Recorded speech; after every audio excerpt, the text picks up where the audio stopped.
Tu vois régulièrement cela dans tes séances ou au lieu de cela? Paschimottanasana, la posture de la pince assise, est souvent mal comprise des élèves. En voulant à tout prix rapprocher leur nez des jambes, bien souvent ils se retrouvent avec un bas du dos arrondi et au final ça peut le fragiliser. Donc je te rassure, être souple et toucher ses jambes avec son nez n'est pas du tout un prérequis ni pour pratiquer le yoga, ni pour l'enseigner. La raison en est très simple, la posture esthétique que tu vois dans les magazines n'est pas le but du yoga. Chaque corps possède ses particularités et toutes les morphologies ne permettent pas forcément d'aller au bout de la posture. Mais ce qui est merveilleux, c'est l'adaptation toujours possible dans la pratique. Alors dans cette vidéo, je t'explique les raisons de ce problème et comment adapter la posture de façon à respecter les courbes morphologiques de la colonne vertébrale.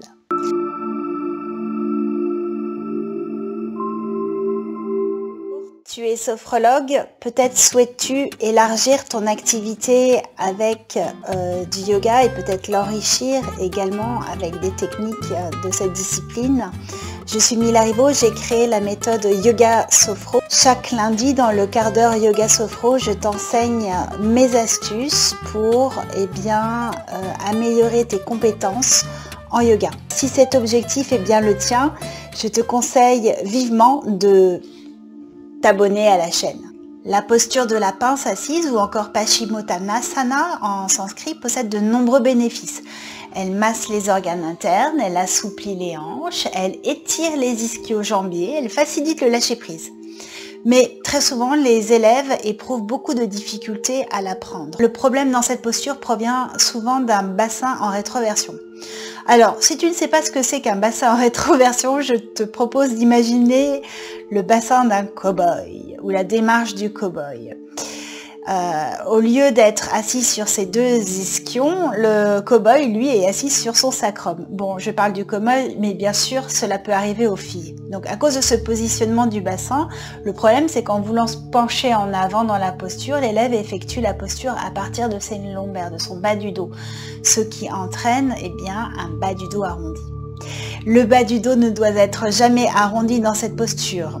Donc pour éviter cela, il existe plusieurs solutions pour aider l'élève à adopter la posture la plus morphologique possible.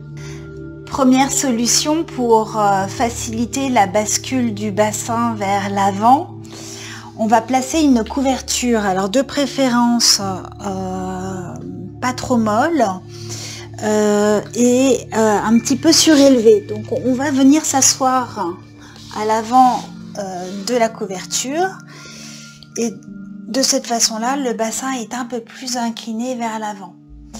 Alors parfois cela ne suffit pas, donc il ne faut pas hésiter à dire à l'élève de soulever un petit peu les genoux et dans ce cas-là, cela devient plus facile pour se pencher vers l'avant. Troisième astuce possible, c'est utiliser une sangle. La sangle permet en fait d'éduquer, de s'habituer plus facilement à ce mouvement de bascule au niveau du bassin. Donc on va prendre une sangle. Donc on pourra dire à l'élève qui a des difficultés de maintenir un petit peu les genoux pliés, de bien rester sur sa couverture de façon à avoir son bassin un peu plus surélevé et on va lui dire de placer la sangle sous les orteils et de venir vers l'avant pour s'habituer à bien aller vers l'avant dans la posture sans arrondir son bas du dos. Donc de cette façon-là, mes courbes du dos, là, cela se voit tout à fait, sont beaucoup plus respectées. Et aller bientôt dans la posture. Attention, si tes élèves souffrent d'hernie discale ou de sciatique, cette posture est contre-indiquée pour eux.